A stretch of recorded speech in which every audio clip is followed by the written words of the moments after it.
অতি সহজভাবে চাষ করা সম্ভব 12 মাসে আতা গাছ।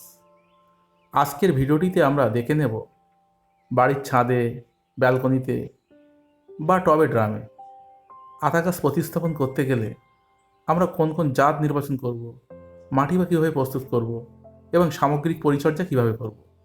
নমস্কার বন্ধুরা, আপনারা দেখছেন YouTube channel technical organic garden. কৃষি এবং গার্ডেনিং সংক্রান্ত বিভিন্ন বিষয়ের উপর নিয়মিত আপডেট পেতে চ্যানেলটিকে সাবস্ক্রাইব করে রাখার অনুরোধ রইল। আতা ফলকে আমরা বিভিন্ন নামে জেনে থাকি, যেমন শরীফা, সীতাফল, ইংরেজিতে আমরা কাস্টার্ড অ্যাপেল, সুগার আপেল এই নামে জানি।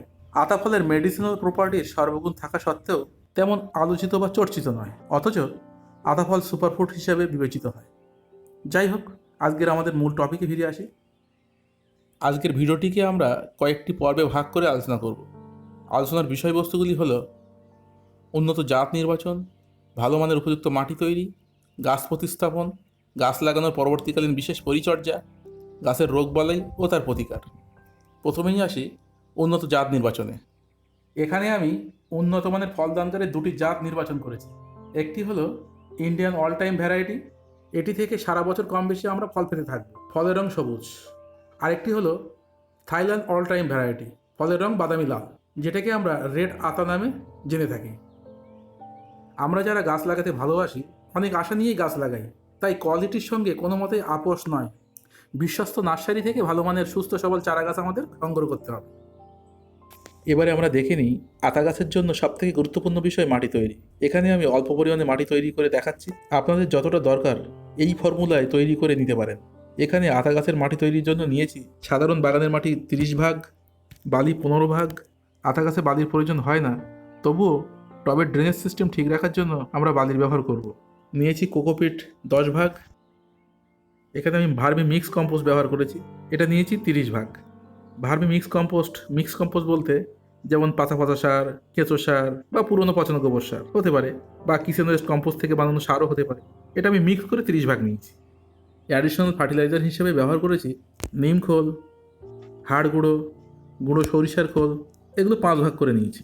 এর সঙ্গে যোগ করেছি 1 চামচ অনুখাদ্য। আপনারা এর সঙ্গে যে কোনো ভালো মানের 1 চামচ অনুখাদ্য যোগ করে দেবেন। এবার সবগুলো উপাদান একসঙ্গে মিশিয়ে নিলেই তৈরি খুব ভালো মানের পটিং মিডিয়া। এগুলোকে সঙ্গে সঙ্গে ব্যবহার না করে হালকা জল দিয়ে কিছুদিন স্তূপ আকারে রেখে পলিথিন পেপার চাপা দিয়ে 15 থেকে 20 দিন রেখে দিন। তারপর মাটি একবার রোদ্রে শুকিয়ে নিয়ে যে কোনো গাছের জন্য আপনি ব্যবহার করতে পারবেন। বন্ধুরা, আমার এই গাছ দুটি আগেই প্রতিস্থাপন করা ছিল, তাই এখানে দেখানো সম্ভব হলো না। গাছ প্রতিস্থাপনের পূর্বে আপনারা আতা গাছের জন্য 10 থেকে 12 ইঞ্চি টব নির্বাচন করবেন। মাটির টব যদি না থাকে তাহলে যে কোনো পাত্র আপনারা নিতে পারবেন।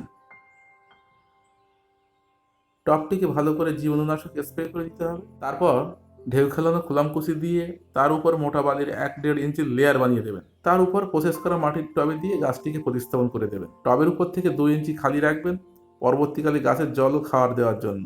এবার টবে ফুল জল ভরে দিতে হবে। গাছটিকেও বৃষ্টির আকারে ভিজিয়ে দিন। পারলে গাছটিকে ফুল রৌদ্রে রেখে দেবেন। ফলের গাছ সারাদিন রৌদ্র পায় এমন জায়গায় রাখলে খুব ভালো হয়, কমপক্ষে 5 থেকে 7 ঘন্টা। আমার চ্যানেলে ফল গাছের প্রতিস্থাপনের ভিডিও দেওয়া আছে, প্রয়োজন হলে দেখে নেবেন। গাছ লাগানো 2 থেকে 3 মাস গাছে কোনো ভারী খাবার দেওয়া যাবে না। আমরা গাছ প্রতিস্থাপনের সময় যে মাটি ব্যবহার করেছি তার মধ্যে যে জৈব উপাদান আছে সেগুলি গাছের গ্রহণ করতে 5 থেকে 6 মাস সময় লেগে যাবে। গাছ লাগানোর পর থেকে প্রতি 15 থেকে 20 দিন অন্তর টবের মাটি হালকা হালকা খুঁচিয়ে দিতে হবে। তবে খেয়াল রাখতে হবে 1.5 থেকে 2 ইঞ্চির বেশি গভীরে না যায়। এই কাজটি আমাদের সকালের টাইমে করতে হবে। এটা করার উপকারিতা অনেক, যেমন মাটির মধ্যে থাকা ক্ষতিকারক ব্যাকটেরিয়া সূর্যের তাপে মারা যাবে, আবার মাটির উর্বর শক্তিও ফিরে আসবে। গাছ লাগানোর 40 থেকে 50 দিন পর থেকে নিয়মিত 15 থেকে 20 দিন অন্তর গাছে হালকা জৈব তরল সার ব্যবহার করতে হবে, যেমন সরিষার খোলের তৈরি সার হতে পারে, বা সবজি বা ফলের খোসা পচানো তরল সার দিতে পারে, তবে খুব সীমিত। আতা গাছে তেমন পোকার আক্রমণ হয় না, কেননা আতা গাছের পাতায় আছে বিশেষ অ্যান্টিব্যাকটেরিয়াল প্রপার্টি। তবে মিলিবাগের আক্রমণ হয় যখন গাছে ফুল ফল আসতে শুরু করবে, তখনই মিলিবাগের আক্রমণ বেশি দেখা যায়। মিলিবাগ পোকা দমনে ভালো কাজ করে সাবান জল বা শ্যাম্পু জল। 5 থেকে 6 ml শ্যাম্পু 1 লিটার জলে মিশিয়ে স্প্রে করে দিতে হবে। আর আমার মতো নিয়ম করে যদি নিম তেল স্প্রে করতে থাকেন তাহলে তো কোনো পোকা আপনার বাগানে আসবে না। 4 ml নিম তেল প্রতি লিটার জলে সপ্তাহে 1 দিন ভালো করে গাছ ভিজিয়ে স্প্রে করে দিতে হবে। আজ তাহলে এই পর্যন্ত। প্রিয় দর্শক বন্ধুরা, আপনার মূল্যবান সময় দিয়ে ভিডিওটি শেষ পর্যন্ত ধৈর্য ধরে দেখার জন্য আপনাকে অসংখ্য ধন্যবাদ। আমি চেষ্টা করলাম আতা গাছ প্রতিস্থাপন সম্পর্কে সব রকম তথ্য দিতে। এর পরেও যদি কোনো প্রশ্ন থাকে কমেন্ট বক্সে লিখবেন। ভিডিওটি ভালো লাগলে লাইক শেয়ার করবেন। এরকম ভিডিও আরও পেতে চাইলে আমার চ্যানেলটি সাবস্ক্রাইব করে অল নোটিফিকেশন বেল অন করে নেবেন। নমস্কার।